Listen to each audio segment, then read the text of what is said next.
The VUCA world we live in is created, as I said up there, by the frameworks we hold about how the world works. Today, I hope to change some of your thinking. In fact, I hope to change the framework that actually creates your thoughts. We have been taught to think of the world as a big mechanical clock, made up of different parts, working together in this perfect harmony of a perfect machine, governed by the laws of physics that make every aspect of the machine predictable. When we created the modern corporation at the beginning of the 19th century, we created it as a machine to be well-oiled, to be optimized, such that everything we do is predictable. Over the years, we created ways to improve and refine our operation of the machine. Today, we're being asked to become more mindful, to practice mindfulness, to have a higher purpose, to think of the triple bottom line, not just profit, and stakeholders, not just shareholders. We're taught that if we create conscious leadership, we will create conscious companies. Paradigms, or frameworks, however, are very unconscious and very insidious. When we ask somebody to create results, they immediately fall back on operating like a machine. And so no matter how much we try to change what we do and how we think, we're tethered to an old paradigm and can't quite get across the chasm to what we really want. When it comes to changing something significant, we cannot modify or fight against our existing reality. We must change the reality and create a new model. And then just let the old model become obsolete. When we do this, we find that what was impossible in the old becomes easy, even trivial, in the new. The living organization model that my book talks about and that Erica referred to is actually based on the new science, on new way of understanding how the world works, and based on how living systems create. It makes what's difficult easy. It makes what's impossible possible. When quantum physics was created, it never replaced the old physics, Newtonian physics. It added onto it and expanded our understanding. The living organization model does not change what we have today, but it does add onto it and enhances it. It's based on science and an extrapolation of our scientific knowledge, our enhanced scientific knowledge, to the organization. We know from science that everything is energy. We also know from quantum physics that energy is both a wave and a particle. And as a particle, we know from quantum field theory that particles are actually created out of the interaction between the underlying waves. Applying this to an organization, what I did was I said, what are the particles? How is an organization like a particle? And that's easy to understand because it's the activity we do. What we do and how we do it is the particle aspect of it. And relationships, how we organize to make the activity work, is also part of the particle view of an organization. But relationships is a lot more than just how we organize and how we interact. Think about relationships, the quality of the relationship. Are you interacting from a caring place or an indifferent place? Are you being supportive or are you being self-centered?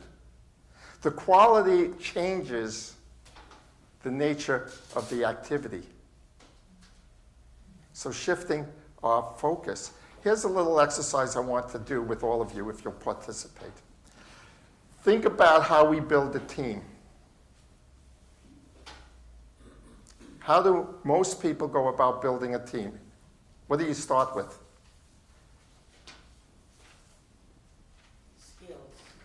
Skills. What else? How do you build a team? People and skills. Objectives. You set the objectives. You set the goals. You're looking for a fit, right? You monitor performance. Now I have another question for you. Now, instead of building a team, I want you to think about building a community. How do you build a community? Feels. What's that? Feels. Feeling? Feeling. Yeah. You have a purpose for why you're creating the community. And you're not looking for people with skills that fit. Yes, of course, they'll have skills. But you're looking for people who want to come together for a common purpose. That's the essence of community.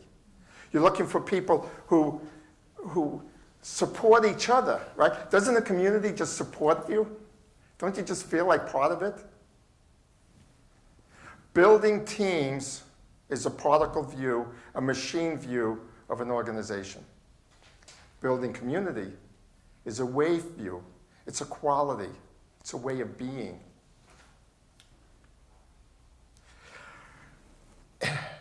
Many people familiar with Harley Davidson? In the US, it's a very big company of motorcycles. Harley Davidson does not sell motorcycles. Harley Davidson actually builds community of people who want to have a motorcycle experience.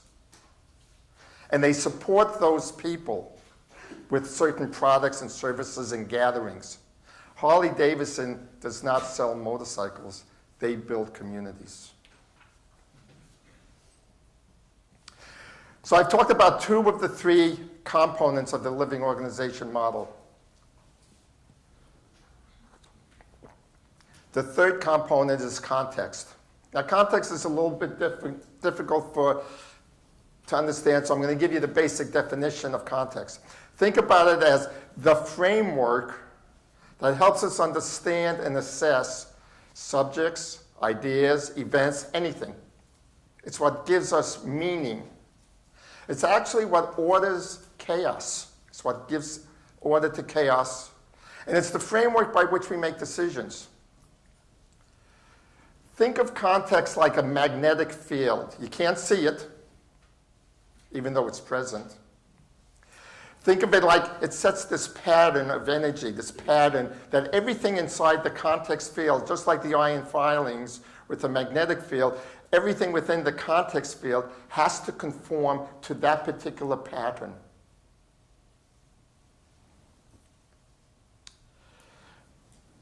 Because it sets a pattern and everything in it, it actually begins to create a reality.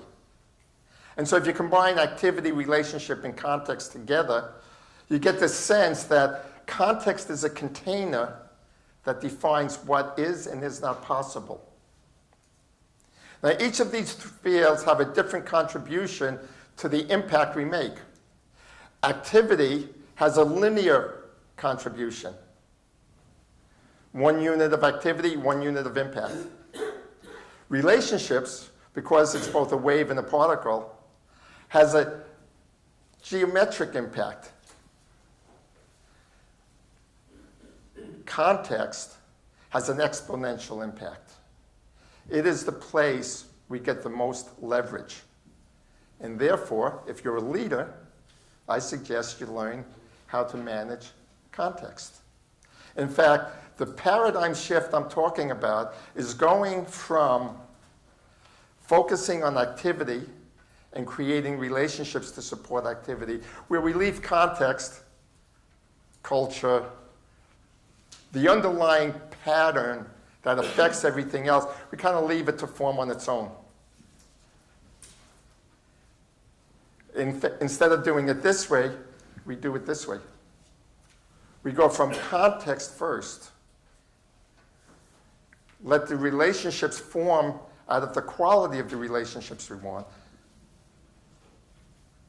And then create the activity. Actually, you don't have to create the activity. If you think about it, when you hold a certain context, whatever the events are, the activity you do will come out of that. So you don't have to manage all the little details. You just let it flow.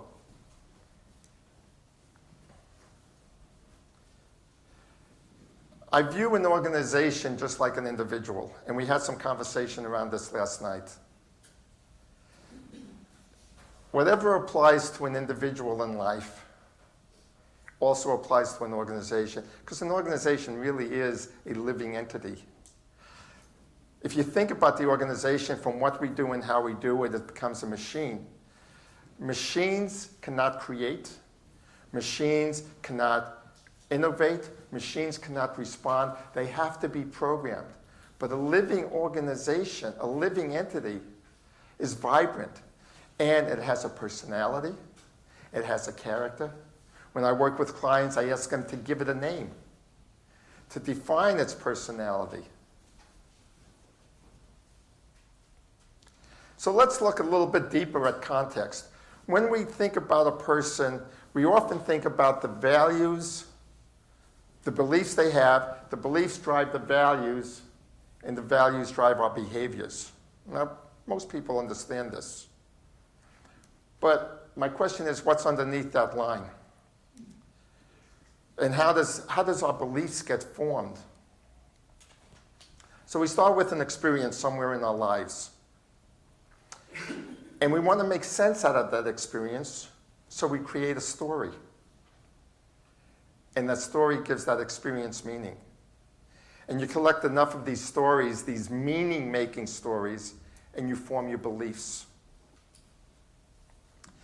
Every living thing has a purpose. And the beliefs I have, bounced off against our purpose, creates our values. Now, along in life comes another event. And I have to decide something. Well, my choices are decided by the beliefs which came out of our story-making, meaning-giving, which folds with our purpose to create our values. And so we think we have free choice, but at this level, we don't. Our reactions, our responses to the events have already been predetermined by what came before. And so our behaviors follow accordingly. Above the line is what we typically call culture. Below the line is what I call context.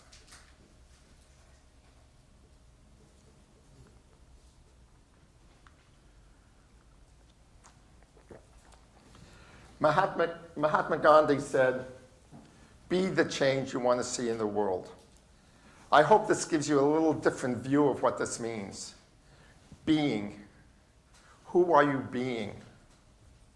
Who is your organization being? Out of your beingness, your results happen. That's another way to reinterpret what Gandhi is saying. So if you're willing to participate, I'm going to give you an opportunity to experience a shift in context. Everybody willing to play? Okay. So get yourself relaxed, put your papers aside. And if you're willing to close your eyes or whatever you do to get yourself in a nice, relaxed state, go ahead and do that. So close your eyes. And as you do, relax your body. And begin to bring to mind some issue you're facing in your life. A challenge. A situation. A relationship. Whatever the challenge is for you. And begin to go through your normal way of trying to solve the challenge. Think about it. The pros, the cons, the positive aspects of taking a certain action. Think about another action that might solve that problem. What are the implications? And all the things the mind thinks about when you try to solve a problem.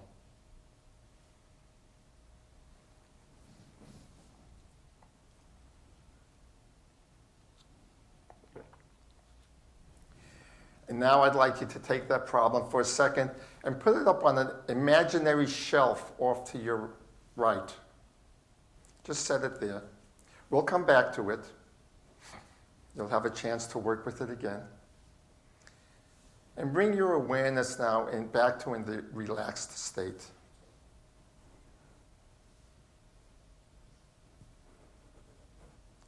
And begin to focus on something that brings you into a state of love.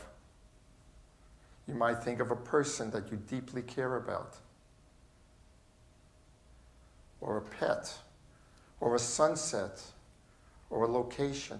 Whatever that thing is for you that brings you into that state of appreciation and love. And begin to let yourself feel that experience in the center of your being, in your heart.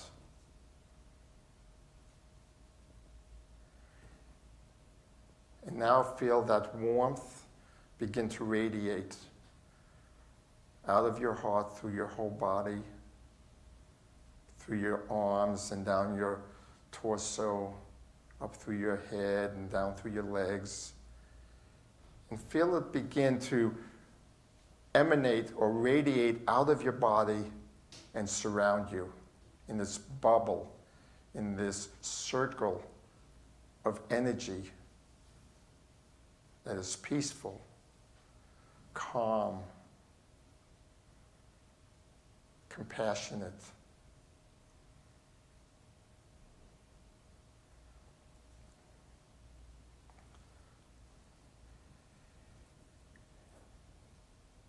And now reach up on that shelf and reach that issue and challenge you was working with earlier. But don't think about it. Just take it off the shelf and bring it in front of your heart.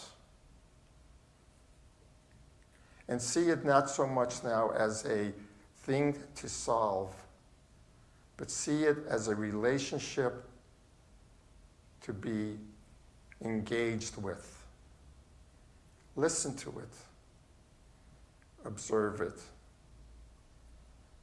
Experience its presence. And see if there's anything new you can discover about this challenge you were struggling with earlier.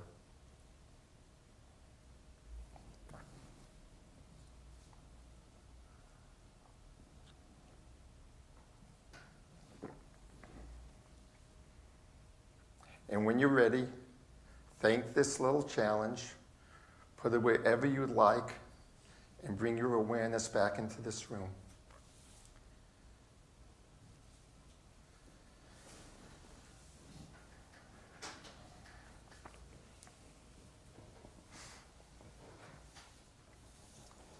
Usually when I do this exercise and I have a little bit more time, I ask you what the experience was between one state and the other. And the typical answers I get, and I imagine you've all felt this, in the first state, you feel kind of tense. The body starts to struggle, and you're fighting against it. In the second state, you're calm. You're at peace. There is no V.U.C.A. There is no complexity in that state. There's only the suchness, the presence. You're actually in the moment, as we often talk about. You experience the bottom of the U that Erica talked about.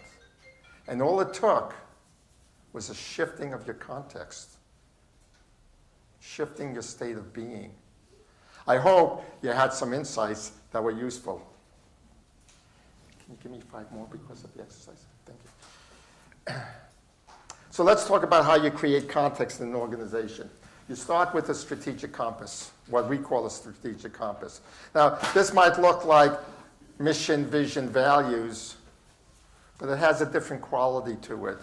When we talk about soulful purpose, we're not just talking about an intellectual concept, we're talking about getting into the core of the being of the organization. Why does it exist? What is the impact it wants to make?